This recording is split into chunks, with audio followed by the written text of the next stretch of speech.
Osmania university అనే పదం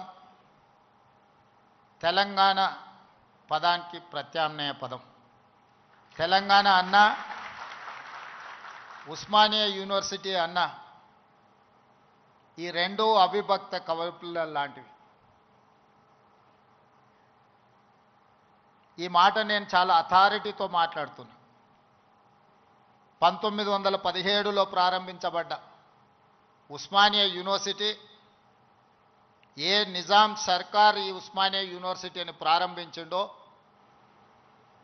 1935 వచ్చే సమయానికి నిజాం నవాబును పొగుడుతూ పాడడం కాదు, ఉస్మానియా యూనివర్సిటీ గడ్డ మీద నుంచి దేశ స్వతంత్రం కోసం పాడుతున్న వందే మాతరాన్ని పాడి వినిపించిన పివి నరసింహారావు గారి ఈ గడ్డ మీద నుంచే, ఈ ఉస్మానియా యూనివర్సిటీ నుంచే ధిక్కార స్వరాన్ని వినిపించిండు. 1938 సాయుధ రైతాంగ పోరాటానికి తండాలలో, గూడాలలో, మారుమూల పల్లెల్లో ఉన్న ఎర్రజెండా మోసినోళ్ళు ఎందరో మంది ఆనాడు ఉద్యమ బాట పట్టినప్పుడు ఉస్మానియా యూనివర్సిటీ అండ మీద ఈ గడ్డ మీద చర్చ జరిగింది. ఆ అంశమే కాదు, ఈ ఉస్మానియా యూనివర్సిటీకి ఒక గొప్ప చరిత్ర ఉన్నది. జాతీయ స్థాయిలో హోంమంత్రిగా పనిచేసిన శివరాజ్ పాటిల్ నుంచి మొదలు పెడితే దేశ రాజకీయాలనే శాసించి ప్రపంచ దేశాలతో పోటీ పడగలిగిన ఆర్థిక బలోపేతమైన దేశంగా తీర్చిదిద్దిన పివి నరసింహారావు గారు ఈ ఉస్మానియా యూనివర్సిటీ విద్యార్థిని. వీరే కాదు, తొలి తెలంగాణ ఉద్యమానికి నాయకత్వం వహించిన ఆనాటి డాక్టర్ చెన్నారెడ్డి గారు, మల్లికార్జున్ గౌడ్ గారు, మదన్ మోహన్ లాంటి వాళ్ళు ఈ ఉస్మానియా యూనివర్సిటీని విద్యార్థులే అని ఈరోజు మనం గుర్తు చేసుకోవాలి. వారే కాదు, ఉస్మానియా యూనివర్సిటీ విద్యార్థి రాజకీయాలలో రాణించి ఉత్తమ పార్లమెంటేరియన్గా ఈ దేశానికి, దక్షిణ భారతదేశంలో మొట్టమొదటి ఉత్తమ పార్లమెంటేరియన్గా రాణించిన జైపాల్ రెడ్డి గారు ఈ ఉస్మానియా యూనివర్సిటీ బిడ్డని. వారి తర్వాతి తరంలో ఒక జార్జి రెడ్డి, ఒక గద్దరన్నను అందించిన గడ్డ ఈ ఉస్మానియా యూనివర్సిటీ. ఆ తర్వాత చాలామంది ఈరోజు ఇక్కడ ఉన్న తెలంగాణ ఉద్యమంలో క్రియాశీలక భాగస్వామ్యం తీసుకున్న ఎంతోమంది విద్యార్థుల నుంచి ప్రొఫెసర్లుగా నుంచి తెలంగాణ సాధనలో తమ వంతు కర్తవ్యాన్ని నెరవేర్చిన వాళ్ళు ఈ గడ్డ మీద నుంచి ఇక్కడ చదువుకున్న వాళ్ళే, ఇక్కడ సమస్యల మీద చర్చించిన వాళ్ళే. తెలంగాణ సమాజానికి సమస్య వచ్చినా, తెలంగాణ సమాజానికి సంక్షోభం వచ్చినా, తెలంగాణ నలుమూలలో ఏ సమస్య వచ్చినా మొట్టమొదట చర్చ జరిగేది, మొట్టమొదట ఉద్యమానికి పునాది పడేది ఈ ఉస్మానియా యూనివర్సిటీ నుంచే. కేవలం ఉస్మానియా యూనివర్సిటీ చదువుకోవడానికి, ప్రభుత్వ ఉద్యోగాన్ని సాధించడానికి కాదు, ఈ తెలంగాణ సమాజమైన 4 కోట్ల ప్రజలకు ఏ సమస్య వచ్చినా ఆ సమస్య మాదిగా భావించి చదువుతో పాటు పోరాటాన్ని నేర్పిన ఉస్మానియా యూనివర్సిటీ ఈనాడు తెలంగాణ రాష్ట్ర సాధనలో రాజకీయ పార్టీలు, రాజకీయ నేతలు వైఫల్యం చెంది ఇక మా వల్ల కాదు అని కాడి కింద పడేసినప్పుడు ఉస్మానియా యూనివర్సిటీ విద్యార్థులు ఉద్యమ బాట పట్టిన తర్వాతనే ఈ తెలంగాణ రాష్ట్ర సాధన కళ సాకారమైంది. ఇక్కడున్న ప్రొఫెసర్ కోదండరామ్ గారు ఆనాడు పొలిటికల్ జేఏసీకి నాయకత్వం వహించి తెలంగాణ రాష్ట్ర కళను ఈరోజు మనం నిజం చేసుకున్నాం. ఆనాడు చాలామంది చాలా రకాలుగా ప్రయత్నాలు చేశారు. ప్రతి ప్రయత్నంలో ఒక రాజకీయ ప్రయోజనంతో కూడుకున్న నిగూఢమైన ఒక ప్రణాళిక, ఆలోచన ఉండడం వల్ల ఆ రాజకీయ నాయకుల యొక్క రాజకీయ ప్రయోజనం కోసం ప్రయత్నం చేస్తున్నప్పుడు వాళ్ళని సంపూర్ణంగా సమాజం విశ్వసించలేదు. అందుకే తెలంగాణ రాష్ట్ర సాధన వాదాయి పడుతున్న సందర్భంలో ఉస్మానియా యూనివర్సిటీ విద్యార్థులు మలిదశ తెలంగాణ ఉద్యమంలో శ్రీకాంతాచారి అమరుడై మన అందరికీ ఒక హితబోధ, ఒక జ్ఞానోదయం కలిగించి శ్రీకాంతాచార్య అమరుడు అవ్వడం వల్ల శ్రీకాంతాచారి కుటుంబానికి ఎలాంటి ప్రయోజనం లేదు. శ్రీకాంతాచారి బతికుంటే గొప్పోడు అయి ఉండేవాడు, వాళ్ళ తల్లిదండ్రులకు ఎంతో కొంత సహాయం అందించి ఉండేవాడు. కానీ పాలకుల యొక్క ఆలోచనను, రాజకీయ పార్టీల యొక్క విధానాన్ని ప్రజల మధ్యన నిరసన తెలపడానికి తన ఆత్మ బలిదానం ఒక ఉత్ప్రేరకంగా పనిచేస్తుంది అని చెప్పి శ్రీకాంతాచారి మలి తెలంగాణ ఉద్యమంలో మొట్టమొదటి అమరుడై ఈ ఉస్మానియా యూనివర్సిటీ నుంచే తెలంగాణ ఉద్యమానికి పునాదులు పడ్డాయి. ఓ యాదయ్య ఉస్మానియా యూనివర్సిటీ గేటు దగ్గర నిటారుగా నిలబడి పెట్రోల్ పోసుకొని తగలబెట్టుకొని అగ్గిపుల్ల గీరితే కాల్తేనే అమ్మా అనే మనము యాదయ్య జై తెలంగాణ అని చెప్పి తెలంగాణ రాష్ట్ర సాధనలో సమిదై ఈరోజు ఈ ఉస్మానియా యూనివర్సిటీలో ఒక ఈశాన్ రెడ్డి, ఒక వేణుగోపాల్ రెడ్డి ఈ ఉస్మానియా యూనివర్సిటీ నుంచే తెలంగాణ రాష్ట్రం సాధనలో సమిధలైన ఈరోజు చరిత్రలో మనం వాళ్ళని స్మరించుకోవాల్సిన అవసరం ఉన్నది. ఈ ఉస్మానియా యూనివర్సిటీ ఈ దేశానికి డాక్టర్లను, లాయర్లను, ఇంజనీర్లనే కాదు ఐఏఎస్లను, ఐపీఎస్లను అందించిన చరిత్ర ఈ ఉస్మానియా యూనివర్సిటీకి ఉంది. ఈ వేదిక మీద ఉన్న సిబి ఆనంద్ గారు 8991 ఈ ఉస్మానియా యూనివర్సిటీ విద్యార్థి 22 సంవత్సరాల వయసులోనే మొట్టమొదటి ప్రయత్నంలోనే ఐపీఎస్ సాధించిన యంగెస్ట్ ఐపీఎస్ ఆఫీసర్గా ఈరోజు డీజీపీ క్యాడర్లో హైదరాబాద్ కమిషనర్గా ఇక్కడి విద్యార్థి ఈ వేదిక మీద ఉన్నాడు అని అంటే ఈ ఉస్మానియా యూనివర్సిటీ ఎంత బలమైన పునాదులు వేసిందో తెలంగాణ నిర్మాణంలో ఈరోజు మనం గుర్తు చేసుకోవాలి. అందుకే మిత్రులారా, తెలంగాణలో ఏ సమస్య వచ్చినా, తెలంగాణ ప్రజలకు ఏ అవసరం వచ్చినా అండగా నిలబడే ఈ ఉస్మానియా యూనివర్సిటీ కళావిహీనమైపోయి వైస్ ఛాన్సలర్ల నియామకం జరగక, ప్రొఫెసర్లు రిటైర్ అయిపోతే ప్రమోషన్లు ఇవ్వక, అసోసియేట్ అసిస్టెంట్ ప్రొఫెసర్లను కాదు లెక్చరర్లను, నాన్ టీచింగ్ స్టాఫ్ను కూడా నియామకాలు చేయక కొద్ది కొద్దిగా క్యాన్సర్ లాగా ఈ ఉస్మానియా యూనివర్సిటీని నిర్వీర్యం చేసి తెలంగాణ సమాజానికి చైతన్యాన్ని అందించే ఈ ఉస్మానియా యూనివర్సిటీని కాల గర్భంలో కలిపేయాలని కుట్ర జరుగుతున్న సందర్భంలో ఖచ్చితంగా ఈ ఉస్మానియా యూనివర్సిటీ పూర్వ వైభవాన్ని మళ్ళీ ప్రారంభించాలి అనే ఒక గొప్ప ఆలోచనతోని నేను ముఖ్యమంత్రి అయిన మరుక్షణం ఉస్మానియా కాకతీయ యూనివర్సిటీలతో పాటు అంబేద్కర్ ఓపెన్ యూనివర్సిటీ నుంచి మొదలు పెడితే యూనివర్సిటీలను అన్నిటిని కూడా చదువుకే కాదు సామాజిక చైతన్యానికి వేదికలు కావాలి. ఈ యూనివర్సిటీల వైస్ ఛాన్సలర్కి ఒక సామాజిక స్పృహతో పాటు సామాజిక చైతన్యం ఉన్న వాళ్ళని నియమించాలి అని చెప్పి సామాజిక న్యాయాన్ని చేయడమే కాదు, చేసి చెప్పడమే కాదు, చేసి చూపించినాం. 108 సంవత్సరాల ఉస్మానియా యూనివర్సిటీ చరిత్రలో ఈ గడ్డ మీద ఒక్క దళితుడు కూడా వీసీ కాలేదు, వైస్ ఛాన్సలర్ కాలేకపోయింది. వాళ్ళ కుమార్ని, ఒక దళిత బిడ్డని ఈరోజు మనం ఉస్మానియా యూనివర్సిటీ వైస్ ఛాన్సలర్గా చేసినాం. దళితుడని చెయ్యలే, ఆయనలో ఉన్న నైపుణ్యాన్ని, చదువును గుర్తించి చదువుకున్నవాడు ఈ సమాజానికి ప్రయోజకుడవుతాడని చెప్పి ఈరోజు ఒక కుమార్ను వీసీగా నియమించడం జరిగింది.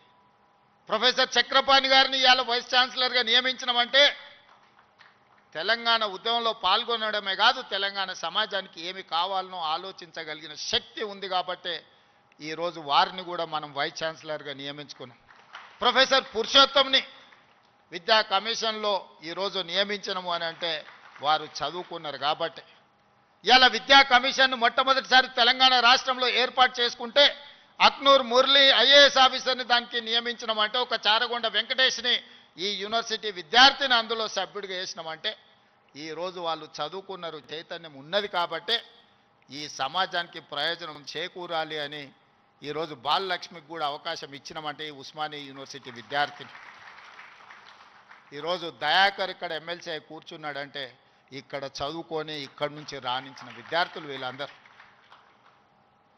ఈ ఉస్మానియా యూనివర్సిటీ 4వ తరగతో, 3వ తరగతో, లేకపోతే 2వ తరగతో, లేకపోతే గ్రూప్ 1 ఆఫీసర్లను ఉత్పత్తి చేయడానికి కాదు, ఈ తెలంగాణ సమాజాన్ని పునర్నిర్మించడానికి అవసరమైన మేధా సంపత్తిని ఈ ఉస్మానియా యూనివర్సిటీ నుంచి మేము ఆశిస్తున్నాం. అందుకే ఇవాళ మిత్రులారా, 21 సంవత్సరాలలో ఐఏఎస్లు ఐపీఎస్లై జిల్లా అధికారులుగా పరిపాలన సాగిస్తున్న ఈ సందర్భంలో ఒకనాడు రాజ్యాంగం రాసుకున్నప్పుడు డాక్టర్ బాబాసాహెబ్ అంబేద్కర్ గారు 21 సంవత్సరాల ఓటు హక్కునిచ్చి 25 సంవత్సరాలు శాసనసభ ఎన్నికల్లో పోటీ చేయడానికి ఒక అర్హత పెట్టారు. ఈరోజు మీ అందరి సమక్షంలో ఈ ఉస్మానియా యూనివర్సిటీ నుంచి ఒక కార్యాచరణగా ఒక ఉద్యమంగా ఆలోచన చేయండి. ఓటు హక్కు రాజీవ్ గాంధీ గారు 18 సంవత్సరాలకు తగ్గించినప్పుడు ఐఏఎస్ ఐపీఎస్లు 21 సంవత్సరాలు నిండిన వాళ్ళు ఈరోజు పరిపాలన సాగిస్తుంటే శాసనసభలో 21 సంవత్సరాలు నిండిన యువకులు ఎందుకు ఎమ్మెల్యేలుగా ఉండకూడదో ఒకసారి ఆలోచన చేయండి. యువ నాయకత్వం ఈ దేశానికి అవసరం ఉన్నది. ఇవాళ ఈ దేశంలో ముఖ్యంగా తెలంగాణ రాష్ట్రంలో 18 సంవత్సరాలు పైబడి 35 సంవత్సరాల లోపల ఉన్న జనాభా 65%. ఇదే దేశం యొక్క సంపద. ఈ యువ సంపద, ఈ యువ మేధస్సు ప్రపంచ దేశాలకు ఎగుమతి అయి ఇవాళ అమెరికా సింగపూర్లను అత్యంత ధనిక దేశంగా రాణించడానికి మన వాళ్ళ శ్రమ ఉన్నది, మన వాళ్ళ చెమట ఉన్నది. మరి ఇతర దేశాలకే తమ మేధా సంపత్తిని కరిగించి సంపద గల దేశంగా మారుస్తుంటే మన రాష్ట్రాన్ని సంపద గల రాష్ట్రంగా మనం ఎందుకు మార్చుకోకూడదు? మన యువకులు ఎందుకు మన అభివృద్ధిలో భాగస్వాములు కాకూడదు? ఒకసారి ఆలోచన చేయండి. ఈరోజు ఈ ఉస్మానియా యూనివర్సిటీ చదువులకే కాదు పరిశోధనలకు కూడా వేదిక కావాలి. ఈ ఉస్మానియా యూనివర్సిటీ సమస్యల్ని చర్చించడానికే కాదు సైద్ధాంతిక పరమైన ఆలోచనలు భిన్న అభిప్రాయాలకు కూడా చర్చకు వేదిక కావాలి. సామాజిక సమస్యల్ని పరిష్కరించుకోవడానికి కూడా ఇక్కడ చర్చలు జరగాలి. సిద్ధాంతపరమైన చర్చలు జరగాలి. సాంకేతికపరమైన చర్చలు జరగాలి. వీటి ద్వారా సమాజానికి మేలు ఒనగూరాలి. ఈరోజు మనకు నచ్చని సిద్ధాంతం ఉంటే చర్చించడానికి మనం సిద్ధంగా లేము. అసహనం పెరిగిపోయింది. నచ్చని సిద్ధాంతం ఉంటే చర్చించడం ద్వారా ఆ సిద్ధాంతంలో ఉన్న లోపాన్ని లేవనెత్తి చూపించడం ద్వారా వాళ్ళను ఒప్పించి చర్చల ద్వారా ఓడించి రాణించాలి. కానీ వాళ్ళని అణిచివేసో లేకపోతే వాళ్ళ మీద మన అధికారాన్ని ఆధిపత్యాన్ని ప్రదర్శించడం ద్వారా ఎక్కువ కాలం ఇది సాగదు. అందుకే ఈరోజు తెలంగాణ రాష్ట్రంలో రెండవ ముఖ్యమంత్రిగా నేను బాధ్యత చేపట్టిన తర్వాత పొట్టి శ్రీరాములు యూనివర్సిటీగా ఉన్న తెలుగు యూనివర్సిటీకి ఆనాడు పాత్రికేయ సంపాదకుడుగా మేధావిగా నిజాం రజాకర్ల నుంచి విముక్తి కలిగించిన పోరాటంలో పాల్గొన్న సురవరం ప్రతాప్ రెడ్డి గారి పేరును తెలుగు యూనివర్సిటీకి మనం పేరు పెట్టుకోవడం జరిగింది. మన స్ఫూర్తి ప్రదాతలు వాళ్ళు. IIHT Indian institute of handloom టెక్నాలజీకి కొండా లక్ష్మణ్ బాపూజీ గారి పేరు పెట్టుకున్నాం మనం. మహిళా యూనివర్సిటీ తెలంగాణలో ఉన్న ఏకైక మహిళా యూనివర్సిటీ. ఆ మహిళా యూనివర్సిటీకి ఆనాడు ఘడీలకు దొరలకు జమీందారులకు వ్యతిరేకంగా రజాకర్లకు వ్యతిరేకంగా నిటారుగా నిలబడి కొట్లాడిన చాకలి ఐలమ్మ పేరు వీరనారి చాకలి ఐలమ్మ యూనివర్సిటీగా ఈరోజు కోటి ఉమెన్స్ కాలేజీని ఒక యూనివర్సిటీగా తీర్చిదిద్ది పోరాటానికి స్ఫూర్తినిచ్చిన వీరనారి చాకలి ఐలమ్మ పేరు ఈరోజు మనం పెట్టుకోవడం జరిగింది. ఇవన్నీ ఎందుకు? ఇవన్నీ మనకి స్ఫూర్తిని నింపడానికి, మనలో పోరాట పటిమను పెంచడానికి. ఆనాడు తెలంగాణ యువత సమస్యల మీద పోరాటం చేసే చైతన్య పరులుగా ఉన్నారు. కానీ ఈనాడు ముఖ్యమంత్రిగా నాకు అందుతున్న సమాచారం తెలంగాణ ప్రాంతంలో జరుగుతున్న పరిణామాలు మానసిక వేదనకు గురి చేసే పరిస్థితి ఉన్నది. ఈరోజు పట్టణ ప్రాంతాలలో లేకపోతే యూనివర్సిటీలలో కాదు, చిన్న చిన్న కాలేజీల్లో, జూనియర్ కాలేజీ, డిగ్రీ కాలేజీల్లో కూడా విద్యార్థులు గంజాయి సేవించే పరిస్థితి వచ్చింది. ఇది తెలంగాణ సమాజాన్ని నిర్వీర్యం చేసే ప్రమాదం పొంచి ఉన్నది. ఇవాళ గంజాయి డ్రగ్స్ తెలంగాణ సమాజాన్ని యువతను పట్టి పీడిస్తున్నాయి. ఇవాళ సిద్ధాంతపరమైన పోరాటాలు లేకపోతే సామాజిక చైతన్యానికి సంబంధించిన ఉద్యమాలు లేకపోవడం వల్ల ఈరోజు ఈ విద్యార్థులు వ్యసనాల వైపు బానిసలు అవుతున్నారు. ఇది మనందరం ఇక్కడున్న మేధావులందరూ ఆలోచన చేయాలి, చర్చ చేయాలి. ఈ పరిస్థితుల్లో మనందరం ఒకనాడు తెలంగాణ సమాజంలో కావచ్చు, ఈ దేశంలో కావచ్చు, శ్రీమతి ఇందిరాగాంధీ గారు, పివి నరసింహారావు గారు తీసుకొచ్చిన agriculture ceiling act, urban ceiling act ద్వారా జాగీర్దారులు, జమీందారులు, భూస్వాముల దగ్గర ఉన్న వేలాది ఎకరాల భూములను, కొన్ని లక్షల ఎకరాల భూములను సేకరించి దళితులకు, గిరిజనులకు అసైన్మెంట్ పట్టాల పేరు మీద భూములు ఇచ్చారు. ఆనాడు గ్రామాలలో భూమి ఉండడం ఆత్మగౌరవం, వ్యవసాయం చేయడం ఆ కుటుంబానికి గుర్తింపుగా ఉండి ఆనాడు ప్రభుత్వాలు ఇందిరమ్మ పేరు మీద అసైన్మెంట్ భూములను పేదలకు లక్షలాది ఎకరాలు పంచారు. ఆ తర్వాత పోడు భూముల పట్టాలు 25 లక్షల ఎకరాల అసైన్మెంట్ భూముల పట్టాలు దళితుల, గిరిజనులకు ఇస్తే 10 లక్షల ఎకరాల భూములు ఆదివాసీలకు పోడు భూముల పట్టాలిచ్చి ఈరోజు ఈ రాష్ట్రంలో దళితులు, గిరిజనులు భూ యజమానులుగా ఉన్నారు అని అంటే ఆనాడు తీసుకొచ్చిన అగ్రికల్చర్ సీలింగ్ యాక్ట్ అన్న సంగతి ఈరోజు మనందరికీ తెలుసు. ఈరోజు సొంత ఇంటి కళ. నేను ఖానాపూర్లో ఒక ఆదివాసీ బిడ్డకి ఎమ్మెల్యే టికెట్ ఇచ్చిన. అతనికి ఉన్న గొప్ప ఆస్తి ఏందంటే వాళ్ళ తండ్రికి ఇందిరమ్మ ఉన్నప్పుడు ఇచ్చిన ఇందిరమ్మ ఇల్లు. నేను అక్కడ నాగోబా జాతర దర్శించుకోవడానికి ఒక గిరిజన సాంప్రదాయానికి సంబంధించి గుడిని సందర్శించినప్పుడు చైతన్యం కలిగిన యువకుడిగా వాళ్ళందరినీ సమన్వయం చేస్తూ ఒక యువకుడు నాకు కనిపించింది. పిలిచి పేరు అడిగినా నాకు అర్థం కాలే. తర్వాత నా పక్కన వాళ్ళకి చెప్పిన అబ్బాయి ఫోన్ నెంబర్ తీసుకొని, చదువుకున్నాడు, చైతన్యం ఉన్నది, ఫీల్డ్ ఎన్ఆర్ఈజిఎస్లో ఫీల్డ్ అసిస్టెంట్గా పనిచేస్తున్నాడు అని చెప్తే అతన్ని పికప్ చేసుకొని ఎమ్మెల్యే టికెట్ ఇస్తే ఈరోజు ఎడమ బోజు పేరు మీద శాసనసభలో ప్రాతినిధ్యం వహిస్తున్నాడు. దానికి కారణం చదువు, చైతన్యం. ఈరోజు లక్ష్మణ్ మంత్రి అయినా, కుమార్ వైస్ ఛాన్సలర్ అయినా, ప్రొఫెసర్ కాసిం గారు ప్రిన్సిపల్ గారైనా, ఈ యోగితా రాణా గారు వారి సామాజిక నేపథ్యం మీరు తెలుసుకోండి, వారు ఐఏఎస్ ఆఫీసర్ ఇక్కడ ఉన్న, ఇక్కడ చాలామంది రాణించిందంటే చదువు ఒక్కటే కారణం. ఇవాళ చదువును మనం నిర్లక్ష్యం చేసే పరిస్థితి లేదు. ఈరోజు నేను ఉన్న వాస్తవం మీ దగ్గర చెప్పదలుచుకున్నా. నా దగ్గర పంచడానికి భూములు లేవు. మిమ్మల్ని ధనవంతులు చేయడానికి ఖజానా ఖాళీగా ఉన్నది. ఖజానా ఒట్టిపోయి ఉన్నది. భూములేమో లేవు, పంపకాలు జరిగిపోయినాయి. ఈరోజు తెలంగాణలో 1,50,00,000 ఎకరాల వ్యవసాయ యోగ్యమైన భూములు ఉంటే 96% చిన్న సన్నకారు రైతులే. అంటే ఎకరము, 2 ఎకరాలు, 3 ఎకరాలే. ఇప్పుడు అగ్రికల్చర్ సీలింగ్ యాక్ట్ తెచ్చినా నేను గుంజుకోవడానికి గజం కాదు కదా, ఇంచు భూమి కూడా లేదు.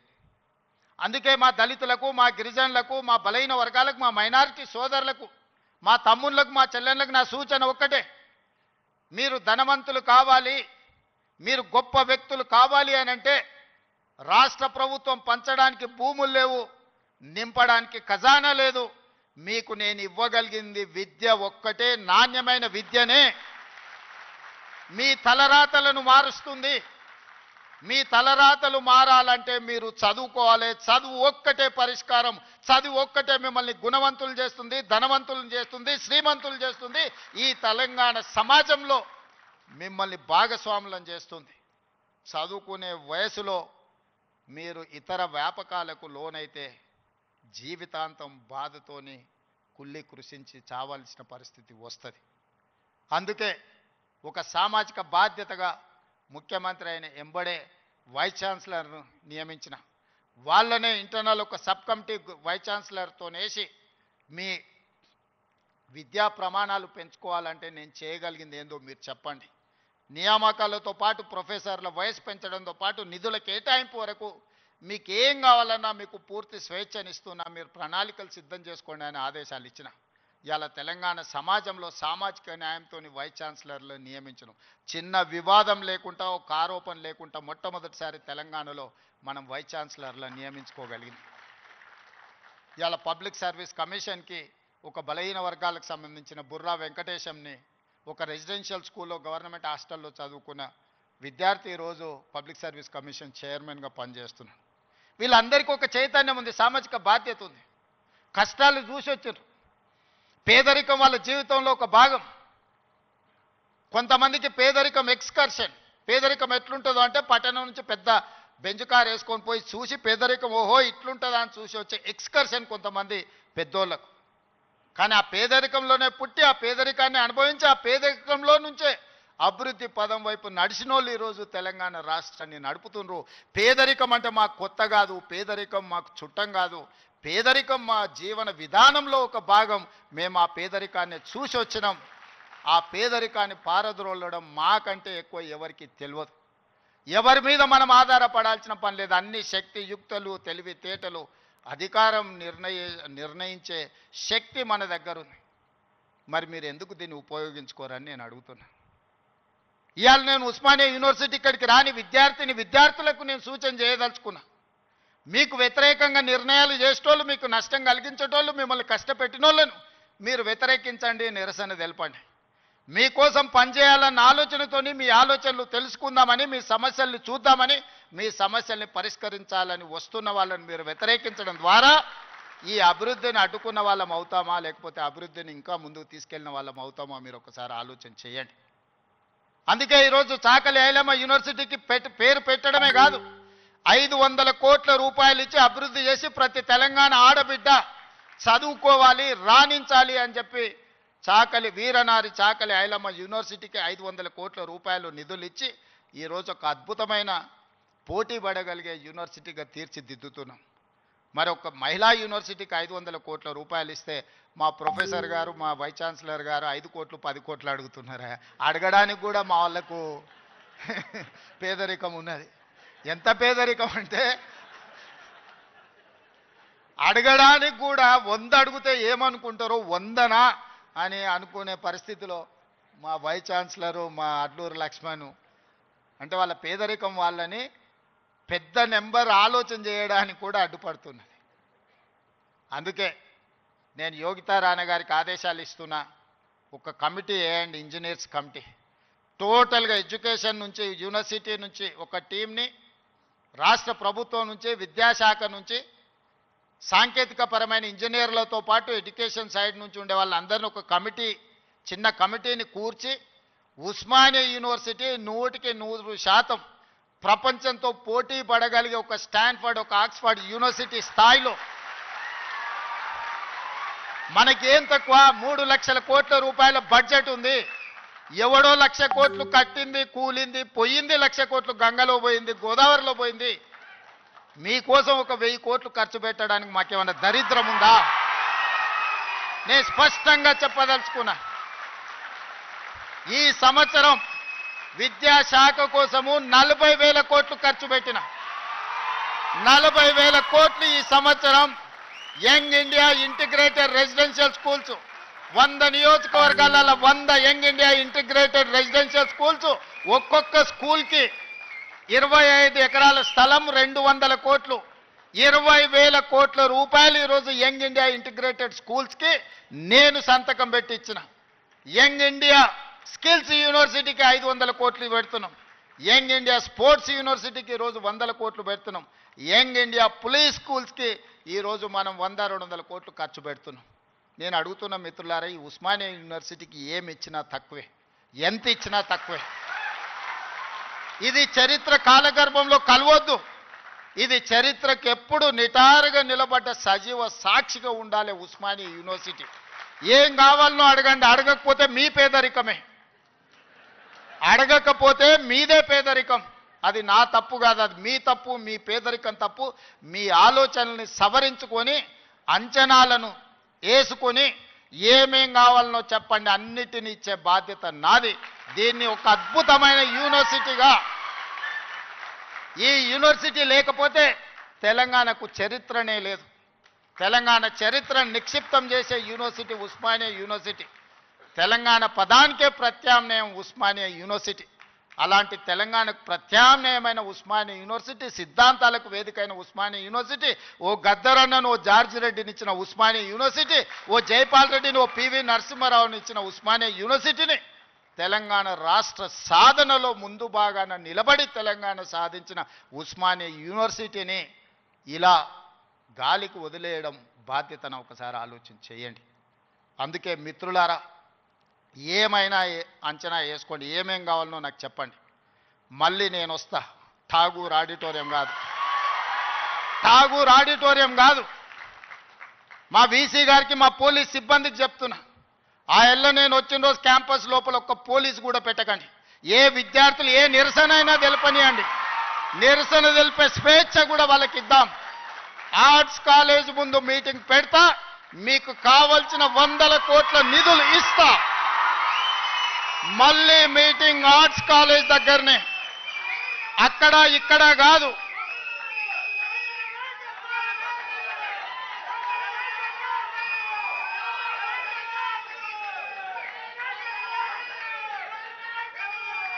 ఆర్ట్స్ కాలేజ్కి వచ్చిన రోజు డీజీపీ గారికి సిటీ కమిషనర్ గారికి నేను ఆదేశాలు ఇస్తున్నా, ఒక్క పోలీస్ కూడా క్యాంపస్ లోపల ఉండొద్దు, నేను వస్తా. ఎవరు వీళ్ళు? మా తమ్ముళ్ళు మా చెల్లెళ్ళు తండాలలో గూడాలలో మారుమూల పల్లెల్లో పేదరికం రుచి చూసి అభివృద్ధి జరగాలి, డాక్టర్లు లాయర్లు ఇంజనీర్లు కావాలి, ఐఏఎస్లు ఐపీఎస్లు ఐఎఫ్ఎస్లు అయి ఈ దేశ నిర్మాణంలో భాగస్వాములు కావాలని ఇక్కడికి వచ్చిన వాళ్ళను ఆనాడు ఉన్నాయన గొర్రెలు బర్రెలు చేపలు పెంచుకోండి అంటే ఈరోజు డాక్టర్లు లాయర్లు ఇంజనీర్లు కాండి ఐఏఎస్లు ఐపీఎస్లు కాండి అని నేనంటున్నా. నేను రావద్దా? ఎందుకు రావద్దు? గొర్రెలు బర్రెలు చేపలు పెంచుకునేటోనికి నేను రావద్దని కోరిక ఉండొచ్చు, కానీ డాక్టర్లు లాయర్లు ఇంజనీర్లు ఐఏఎస్లు ఐపీఎస్లు అయ్యే విద్యార్థులకు నేను రావద్దని నన్ను అడ్డుకోవాలన్న ఆలోచన ఎందుకు ఉంటుంది? ఒకవేళ అడ్డుకుంటే వాళ్ళు వేసే యక్ష ప్రశ్నలకు సమాధానం చెప్పే చిత్తశుద్ధి నాకుంది.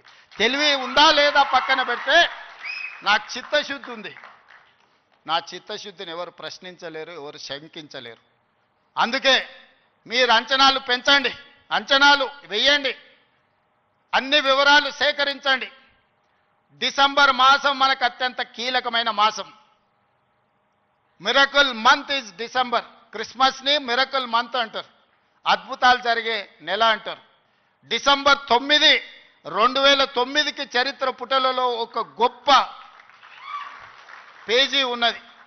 మొట్టమొదటి తెలంగాణ రాష్ట్ర ప్రకటన డిసెంబర్ 9, 2009 నాడు జరిగింది. అందుకే డిసెంబర్ నెల అంటే నాకు అత్యంత ఇష్టం. మళ్ళీ డిసెంబర్లో ఆర్ట్స్ కాలేజ్ దగ్గర మీటింగ్ పెట్టండి, నేను వస్తా. మీకేం కావాలనో అక్కడికక్కడ అన్ని మంజూరు చేసి జీవో ఇచ్చిపోతా. మొత్తం లెక్క పెట్టండి, ఏం పనులు కావాలో నాకు చెప్పండి. అన్ని రిక్రూట్మెంట్స్తో సహా మీరు ప్రణాళికలు చేసుకోవాల్సింది. నేను మంజూరు చేసేదే నా బాధ్యత. పబ్లిక్ సర్వీస్ కమిషను ఆనాడు గ్రూప్ 1 పరీక్షా పత్రాలు జిరాక్స్ సెంటర్లలో పల్లి బఠానీల కింద అమ్ముకుంటే పబ్లిక్ సర్వీస్ కమిషన్ని ప్రక్షాళన చేసి కొత్తగా నియమించి పరీక్షలు నిర్వహించి దాదాపుగా 85% ఎస్సీ ఎస్టీ బీసీ మైనారిటీలు ఈరోజు సెలెక్ట్ అయ్యే పరిస్థితి ఉంటే కొంతమంది అడ్డుకోవాలని కోర్టుకెళ్ళి స్టే తీసుకొచ్చి సంవత్సరాల కొద్దీ 2011లో పబ్లిక్ సర్వీస్ కమిషన్ గ్రూప్ 1 పరీక్షలు జరిగితే 2025 వరకు మళ్ళీ పరీక్షలు జరగలేదు. 14-15 ఏళ్ల తర్వాత నేను పరీక్షలు నిర్వహిస్తే ఫలితాలను ప్రకటించకుండా అడ్డుకుంటున్నారు. విద్యార్థులారా మీరు ఆలోచన చేయండి. 60,000 ప్రభుత్వ ఉద్యోగాలు ఒక్కొక్కరి తలలు లెక్కబెట్టి ఎల్బీ స్టేడియంలోనే వాళ్ళ కుటుంబాలు వాళ్ళ తల్లిదండ్రులను పిలిచి నియామక పత్రాలు అందించి 60,000 ప్రభుత్వ ఉద్యోగ ఖాళీలను మొదటి సంవత్సరంలోనే భర్తీ చేసిన. విద్యను పెంచాలి, విద్యను పంచాలి అని 11,000 మంది టీచర్లను 55 రోజుల్లో నోటిఫికేషన్ ఇవ్వడమే కాదు, రిక్రూట్ చేసి నియామక పత్రాలు అందించిన తెలంగాణ రాష్ట్రంలో కొన్ని కారణాల వల్ల ఎస్సీ కేటగరైజేషన్ ఇతర అంశాల వల్ల రిక్రూట్మెంట్ను వాయిదా పెట్టినా ఈరోజు ఆ సమస్యను పరిష్కరించుకొని దాదాపుగా ఇంకో 40,000 ఉద్యోగాలను రాబోయే 6 నెలల నియామకాలు చేపట్టి 2.5 సంవత్సరాలు పూర్తి చేసుకునే లోపల 1,00,000 ఉద్యోగాలు భర్తీ చేయాలి ప్రభుత్వంలో అని ప్రయత్నం చేస్తున్నా. ఇతర దేశాలు ఇతర రాష్ట్రాలు పర్యటించి పెట్టుబడులు తెచ్చి ప్రైవేట్లో దాదాపుగా 20 నెలల 1,50,000 ఉద్యోగాలు ఈరోజు ప్రైవేటు రంగంలో మనం కల్పించినాం. ఈరోజు తెలంగాణ రాష్ట్రము అభివృద్ధి చెందిన రాష్ట్రంగా ఈరోజు వేగంగా ప్రయాణం చేస్తుంది. Self collection of revenue, law and order, policing ప్రతిదీ దేశంలోనే నెంబర్ 1 రాష్ట్రంగా ఈరోజు కేంద్ర ప్రభుత్వం గుర్తించింది. నేను చెప్పట్లేదు, కేంద్ర ప్రభుత్వం నివేదికలు చెప్తున్నాయి. శాంతి భద్రతలను కాపాడడం నుంచి మొదలు పెడితే ఈరోజు నిత్యావసర వస్తువుల ధరలను నియంత్రించడంలో ఇన్ఫ్లేషన్లో కూడా Telangana is lowest inflation state in the country. 1.5 బయట రాష్ట్రాలకి జాతీయ స్థాయిలో 8% ఇన్ఫ్లేషన్ ఉంటే ఇతర రాష్ట్రాల 6-7% ఉంటే నిత్యావసర వస్తువుల నియంత్రించి 1.5% ఇన్ఫ్లేషన్ ఉన్న రాష్ట్రంగా తెలంగాణ మొట్టమొదటి స్థానాన్ని ఆక్రమించింది. ఎన్నడైనా ఆలోచన చేసిండ్రా? సన్న బియ్యం ప్రతి పేదవాడికి 3,10,00,000 మందికి ఈరోజు సన్న బియ్యం తింటున్నారంటే 60 రూపాయల కేజీ ఉన్న సన్న బియ్యం ఇవాళ 45 రూపాయలకే మార్కెట్లో దొరుకుతున్నాయంటే 3,10,00,000 మందికి ఈరోజు రాష్ట్ర ప్రభుత్వం సన్న బియ్యం ఇవ్వడం. రేషన్ కార్డు అడగాలంటే అదో అమెరికా వీసా లాగా ఉండే ఒకనాడు. ఇవాళ ప్రతి పేదవాడికి రేషన్ కార్డు ఇచ్చి ఇంటింటికి వెళ్ళి నీకు రేషన్ కార్డు కావాలన్నా తీసుకో అని చెప్పి ఈరోజు ఇస్తున్న ప్రభుత్వం మనది కాదా? ఈ ప్రభుత్వం ఉన్నదే మీకోసం. వీటిని అమలు చెయ్యాలి అంటే నియమ నిబంధనల ప్రకారం మనం పని చేయాలి. ఉద్యోగ నియామకాలు ఇవ్వాలి అంటే నేను నోటిఫికేషన్ ఇవ్వాలి. ప్రభుత్వ శాఖలలో ఖాళీలను తెచ్చుకోవాలి, రేషనలైజేషన్ చేయాలి, ఎక్కడెక్కడ ఖాళీలు ఉన్నాయో గుర్తించాలి. ఆ ఖాళీలను పబ్లిక్ సర్వీస్ కమిషన్కో, పోలీస్ కమిషన్కో, లేకపోతే మెడికల్ అండ్ హెల్త్ డిపార్ట్మెంట్ ద్వారానో ఈరోజు నియామకాలు చేపట్టడానికి ఒక ప్రాసెస్ ఉంది. ఆ ప్రాసెస్ ప్రకారం మనం ఈరోజు చేసుకుంటున్నాం. ఒకనాడు నోటిఫికేషన్ల కోసం మీరు ధర్నాలు నిరసనలు చేసేది. నేను మీద నోటిఫికేషన్లు ఇస్తే అశోక్ నగర్ చౌరస్తాలో, అమీర్పేట చౌరస్తాలో రోజు నిరసనలు. ఇన్ని నోటిఫికేషన్లు మాకు వద్దని మొట్టమొదటిసారి తెలంగాణ రాష్ట్రంలో నోటిఫికేషన్లు తగ్గించడం ఉద్యమం జరిగింది. అందుకే మిత్రులారా, మీకు అనుమానాలు ఉంటే నివృత్తి చేస్తా. కొన్ని రాజకీయ పార్టీలకు కొంతమందికి అధికారం పోయినా కడుపుమంట ఉంటుంది, బాధ ఉంటుంది, దుఃఖం ఉంటుంది, ఆవేదన ఉంటుంది. కొడుకులను ఏమేమో చేద్దాం అనుకుంటే ఎందుకు కాకుండా పోతురని తండ్రికి ఆవేదన ఉంటుంది. ఆవేదనతో ఆరోగ్యం కూడా దెబ్బతింటుంది. మీరు వాళ్ళ ఉచ్చులో పడితే ఎట్లా? నేనెవరినే? మీరందరు కలిసి చేస్తేనే ముఖ్యమంత్రి అయినా కదా. నేను ఆకాశం నుంచి ఊడిపడ్డానా? అమెరికా నుంచి వచ్చినా? ఏం నుంచి వచ్చినా? నల్లమల్ల అడవుల నుంచి, కొండారెడ్డిపల్లి నుంచి వచ్చిన గా ప్రొఫెసర్ కాసింది మాది పక్క ఊరే. మీ ఊరు నుంచి, మీ దగ్గర నుంచి గవర్నమెంట్ స్కూల్లో చదివి మీతో పాటు 20 ఏళ్ళు ఉండి జడ్పీటీసీగా, ఎమ్మెల్సీగా, ఎమ్మెల్యేగా, ఎంపీగా 20 సంవత్సరాలు మీతో పాటు ఉండి, మీతో పాటు పెరిగి, మీతో పాటు మీరు ఆశీర్వదిస్తేనే ఈరోజు తెలంగాణ రాష్ట్రానికి ముఖ్యమంత్రి అయినా. చదువుకోవడానికి గుంటూరు పోలేదు, లేకపోతే పూనా పోలేదు, లేకపోతే అమెరికా పోలే. నేను చదివింది ఇక్కడనే, పెరిగింది ఇక్కడనే, ఎన్నికైంది ఇక్కడనే. మా తాతలు ముత్తాతలు ఎవరు పెద్ద పెద్ద పదవులలో లేరు. మా నాయన పేరు చెప్పి నేను ఇక్కడికి రాలేదు. కష్టపడి మీరు ఆశీర్వదిస్తే ఇక్కడికి వచ్చిన. చెట్టు పేరు చెప్పి చింతకాయలు అమ్మదలుచుకోలేదు నేను. కొంతమంది చెట్టు పేరు చెప్పి అమ్ముకునే ప్రయత్నం చేస్తారు. అట్లాంటి వాళ్ళని చూస్తున్నాం. వాళ్ళకి బాధ ఉంది, దుఃఖం ఉంది, కోపం ఉంది. ఎందుకంటే ఉన్న పదంగా ఒక రైతు బిడ్డ ముఖ్యమంత్రి అయితే ఎట్లా? దొరల చేతులు ఉండాల్సిన పెత్తనం పేదోళ్ళ చేతులకు పోతే ఎట్లా అని వాళ్ళకి ఆవేదన ఉంటుంది. అర్థం చేసుకోవచ్చు వాళ్ళ ఆవేదన ఏందో. అట్లాంటి వాళ్ళ ఉచ్చుల పడకండి. సమస్య ఉంటే నాకు చెప్పండి. నా మంత్రులందరూ అందుబాటులో ఉన్నారు. మీ మంత్రి లక్ష్మణ్ ఎవరే? మీ మధ్యలో ఉండేటోడే కదా. పొన్నం ప్రభాకర్ ఎవరే? విద్యార్థి రాజకీయాల నుంచి వచ్చినోడే కదా. ఏ పేరైనా తీసుకోండి. ఈరోజు నా మంత్రివర్గంలో ఉన్నోళ్ళు మీకు అందుబాటులో ఉండనోళ్ళ? మీరు కలిస్తే చెబితే విననోళ్ళ? ఇవాళ ప్రొఫెసర్ కోదండరామ్ గారిని ఎమ్మెల్సీగా చేసినాం. ఎందుకు? మీ సమస్యలు విని చట్టసభలలో ప్రస్తావిస్తాడని.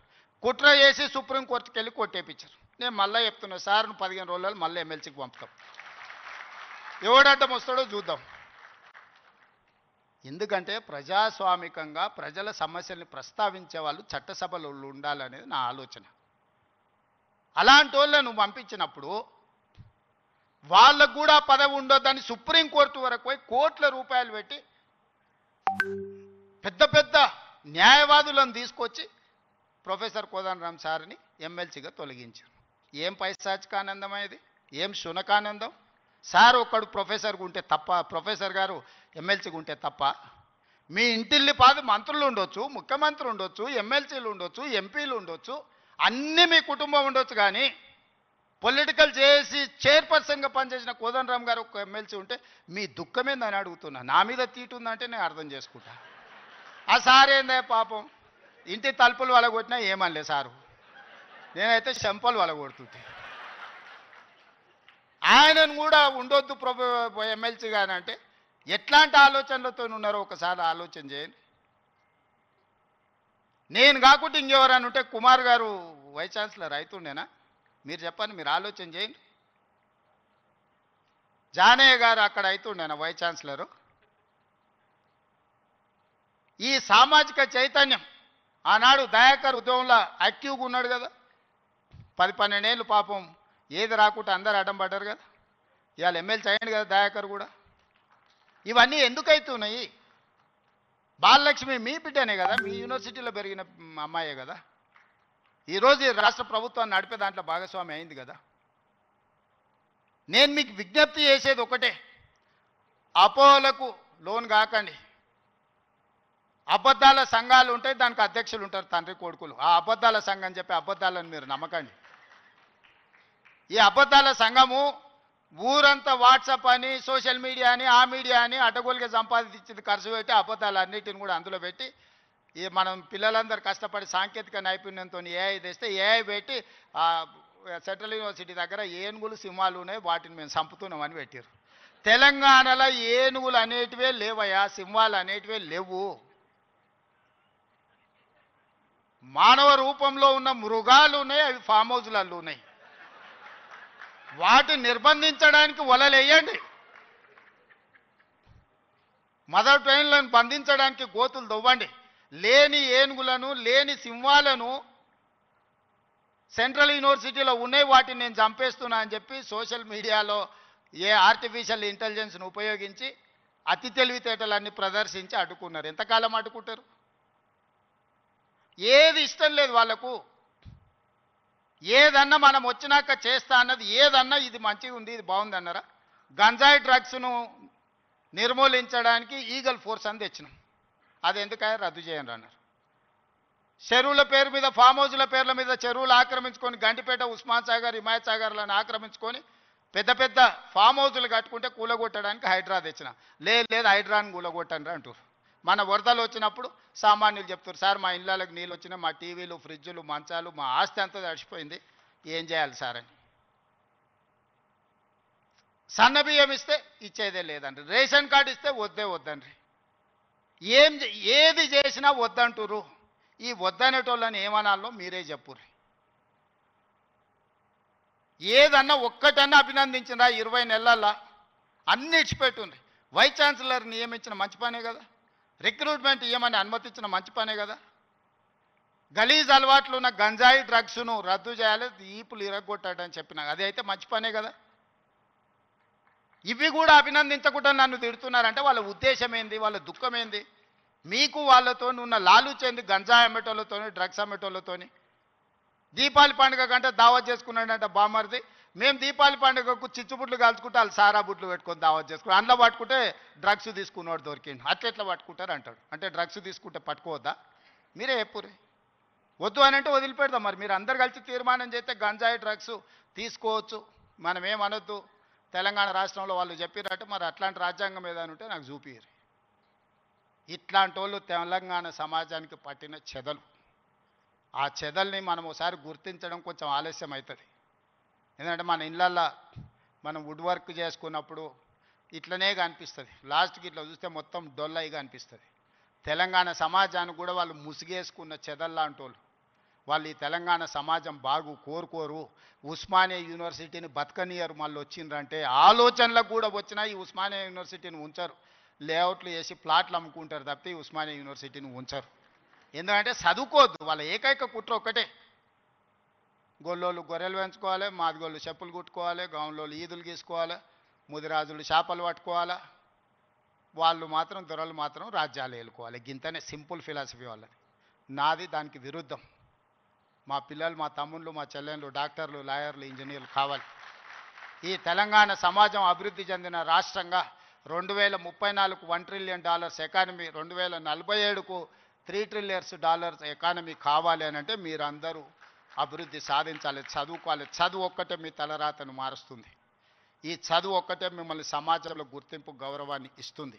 ఆ చదువుకు ఏం కావాలన్నా చేసే బాధ్యత నాది. మీ సోదరుడిగా, మీ వాడిగానే మాటిస్తున్నా. ఏం కావాలనో అడగండి, అన్నిది ఇచ్చే బాధ్యత నాది. ఇంకో దగ్గర అయితే అవసరమైతే ఆపుతా.